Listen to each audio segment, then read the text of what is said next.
Hello guys, welcome back to the channel our study Adda. तो आज आपकी पोयम है legend of the north land. ये बेसिकली एक वैलिड है। वैलिड का मतलब होता है किसी भी स्टोरी को छोटे छोटे स्टेंजाज में लिखना या फिर उसको पोयम की फॉर्म में लिख देना वैलिड कहलाता है। अब सबसे पहले मैं आपको बता दूं कि लेजेंड क्या होता है। तो ऐसी स्टोरी जिनको हम काफ़ी पहले से सुनते आए हैं, जो हमारे परदादा ने हमारे दादा को सुनाई थी, दादा ने हमारे फादर को सुनाई थी, हिस्ट्रिकल टाइप, ठीक है, और हमारे फादर ने हमको। तो ऐसी स्टोरीज़ लेजेंड कहलाती हैं। अब इस पोएम की स्टोरी एक नॉर्थ लैंड के एरिया के बारे में है और ये एरिया नॉर्थ पोल के काफ़ी करीब है। और अगर हम बात करें इस पोएम के पोएट की तो उनका नाम है फोर्ब कैरी। तो गाइस स्टार्ट करते हैं स्टेंजा बाय स्टेंजा पोएम की समरी। फर्स्ट स्टेंजा में पोएट बताते हैं कि नॉर्थ लैंड में जो नॉर्थ पोल है वहाँ पर डे काफ़ी छोटा होता है एंड नाइट काफ़ी लंबी होती है। ऐसा क्यों है? क्योंकि जो नॉर्थ पोल की पोजीशन है वो ऐसी जगह पर है जहाँ पर सूरज की रोशनी कम टाइम के लिए जाती है और वहाँ पर जो ठंड होती है उस टाइम में दिन बहुत ज़्यादा छोटा और रातें बहुत ज़्यादा लंबी होती हैं। रात लंबी होने के कारण लोग सोने जाते हैं, सोते सोते थक जाते हैं, फिर उठते हैं और देखते हैं बाहर अभी भी रात है। तो फाइनली जो पोएट हैं वो कहना चाहते हैं कि वहाँ पर रात बहुत ज़्यादा लंबी होती है और उसे काटना बहुत मुश्किल होता है। तो फर्स्ट स्टेंजा में वो नाइट के बारे में डिस्कस करते हैं। तो चलिए डिस्कस करते हैं सेकेंड स्टेंजा। अब पोएट बताते हैं कि नॉर्थ लैंड वाला रीजियंस वहाँ पर बहुत ही सीवियर कोल्ड होता है, बहुत ज़्यादा ठंड होती है, सीवियर ठंड पड़ती है। वो एक सिनोई रीजियंस है। वहाँ पर एक रेंडियर नाम का एनिमल देखने को मिलता है आपको। वहाँ के पीपल क्या करते हैं, रेंडियर को स्लेजिस से बांध देते हैं और रेंडियर स्लेजिस को पूल करता रहता है और वहाँ के जो पीपल हैं वो रेंडियर को ट्रांसपोर्ट के रूप में यूज़ करना स्टार्ट कर देते हैं। उसके बाद पोएट बताते हैं कि वहाँ के जो बच्चे होते हैं छोटे छोटे, वो देखने में एकदम भालू जैसे लगते हैं क्योंकि वहाँ पर कोल्ड बहुत ज़्यादा होता है, इसीलिए उनका जो ड्रेसअप होता है वो एकदम भालू के बच्चे जैसा होता है। बहुत ज़्यादा बालों वाली ड्रेस वो पहन के रखते हैं। इसके बाद आता है हमारा थर्ड स्टेंजा। तो थर्ड स्टेंजा में पोएट बताते हैं कि जो वहाँ के लोग हैं वो अपने छोटे बच्चों को स्टोरी सुनाते हैं, स्ट्रेंज स्टोरी और काफ़ी इंटरेस्टिंग स्टोरी। बट पोएट का मानना ऐसा है कि उन्हें नहीं लगता कि वो स्टोरी ठीक है, ठीक है, कि राइट हैं, वो पहले हुआ होगा, ऐसा उन्हें नहीं लगता। उनको ये स्टोरी ट्रू नहीं लगती। फिर भी वो कहते हैं कि अगर वो अपने रीडर्स को इन स्टोरी को सुनाएं तो उनके लिए कुछ ना कुछ लेसन ज़रूर मिलेगा।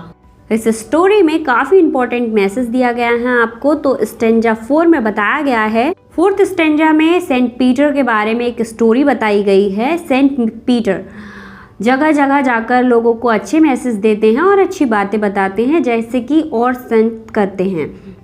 तभी उनके साथ एक इंसिडेंट होता है। इसके बाद आता है हमारा स्टेंजा 4। सेंट पीटर घूम घूम कर लोगों को अच्छी बातें बताते थे। एक दिन उनके साथ इंसिडेंट होता है कि उन्हें बहुत तेज़ भूख लगी होती है और वो एक लेडी के पास जाते हैं जो केक बनाती है। उसके पास पहले से ही बहुत सारे केक बने हुए रखे थे। तो सेंट पीटर उनसे खाने के लिए केक मांग लेते हैं। बट वो लेडी काफ़ी सेल्फिश थी। उसने अपने बनाए हुए केक में से एक भी केक सेंट पीटर को नहीं दिया एंड उसने कहा कि मैं उनके लिए दूसरा केक बना दूंगी। और वो केक बनाना स्टार्ट करती है, बेक होने के लिए रखती है।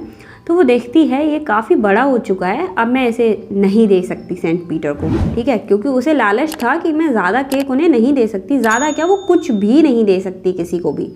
तो वो कहती है नहीं, मैं ये वाला केक उन्हें नहीं दे सकती, मैं एक और केक बनाऊंगी। तो वो एक और केक बनाना स्टार्ट करती है। अब सेकंड केक बनाना स्टार्ट करती है और देखती है यार ये तो फिर से बड़ा बन गया। वो उसको भी उन्हें नहीं देना चाहती। फिर वो थर्ड टाइम में क्या करती है, एक आटे की रोटी लेती है और उसका इतना छोटा अमाउंट लेती है कि वो उसे रोल भी नहीं कर पाती और उससे केक बनाना स्टार्ट कर देती है। अब उस रोल को उसने बेक होने के लिए रख दिया। अब फाइनली वो बेक होता है। बट वो इतनी ज़्यादा लालची औरत थी कि उसने वो एक सूखी सी रोटी जैसा डो बना था उसको भी सेंट पीटर को नहीं दिया। अब उसका एक रीज़न बताती है वो लेडी। वो कहती है जब मैं इन केक्स को खाने जाती हूँ तो मुझे ये लगता है कि ये सारे केक बहुत ज़्यादा छोटे हैं, बट जब मैं ये केक किसी और को देने जाती हूँ तो मुझे ऐसा लगता है ये सारे केक बहुत ज़्यादा बड़े हैं। इसीलिए वो सारे केक किसी को नहीं देना चाहती और सारे केक्स को उठाकर अपने किचन के शेल्फ में रख देती है। सेंट पीटर काफ़ी भूखे थे और इतनी देर से वेट कर रहे थे जितनी देर में उसने 3 केक्स बना लिए, फिर भी वो उन्हें कोई केक खाने को नहीं देती। अब इस सिचुएशन में सेंट पीटर काफ़ी गुस्सा हो जाते हैं और अपना गुस्सा निकालते हैं उस लेडी पर और वो उस वुमेन को श्राप दे देते हैं और कहते हैं कि तुम बहुत ज़्यादा लालची हो, तुम्हें ह्यूमन लाइफ यानी मानव जाति में जीने का कोई भी हक नहीं है। वो कहते हैं कि गॉड ने तुम्हें सब कुछ दिया है, कपड़ा, खाना, फूड जो भी था सब कुछ दिया है, बट तुम इस सब को पाकर भी बहुत ज़्यादा सेल्फिश हो, किसी को कुछ भी देना नहीं चाहती हो। ठीक है, तुम बहुत ज़्यादा लालची औरत हो। अब सेंट पीटर कह देते हैं कि तुम्हें ह्यूमन बन के जीने का कोई हक नहीं, तुम एक चिड़िया बन जाओगी और तुम पूरे दिन मेहनत करोगी तो थोड़ा सा खाना इकट्ठा कर पाओगी और अपने लिए खुद घोंसला बनाओगी, जो घोंसला हर बार बिगड़ेगा, हर बार बनाओगी और पूरे दिन मेहनत करके अपने पेट भरने के लिए भी खाना जमा नहीं कर पाओगी। अब सेंट पीटर जैसे ही उस वुमेन को श्राप देते हैं वैसे ही उस वुमेन को एक मौका तक नहीं मिलता बोलने का और वो तुरंत एक चिड़िया बन जाती है। उसकी सिर पर एक लाल टोपी जैसी बन जाती है जो कि सारी चिड़िया के होती है और उसके सारे क्लोथ्स जल जाते हैं, उसकी पूरी बॉडी ब्लैक हो जाती है, वो चिमनी के रास्ते बाहर निकलती है इसलिए उसकी पूरी बॉडी ब्लैक हो जाती है और उड़कर पेड़ पर बैठ जाती है। अब उस कंट्री साइड में जितने भी लोग होते हैं वो इस चिड़िया को नोटिस करते हैं और देखते हैं और उनकी मदर स्कूल आते जाते टाइम उनको स्टोरी सुनाती हैं कि ये वही चिड़िया है जो काफ़ी लालची थी और इसे श्राप दे दिया गया और अब ये चिड़िया बन गई है। तो इससे हमें एक लेसन मिलता है कि हमें स्वार्थी, सेल्फिश, लालची नहीं होना चाहिए और ये सब कुछ एक लेसन देता है छोटे बच्चों के लिए। तो गाइज़ आई होप आपको समरी समझ आई होगी। मिलते हैं नेक्स्ट वीडियो में। और हाँ, अगर इसी चैप्टर के क्वेश्चन आंसर या फिर क्लास 9 की इंग्लिश के सारे चैप्टर्स के क्वेश्चन आंसर अगर आपको नहीं मिले हैं तो मेरा चैनल है आर स्टडी अड्डा सॉल्यूशन, आपको डिस्क्रिप्शन में प्लेलिस्ट लिंक मिल जाएगा, वहाँ जाकर आप देख सकते हैं। Thank you so much.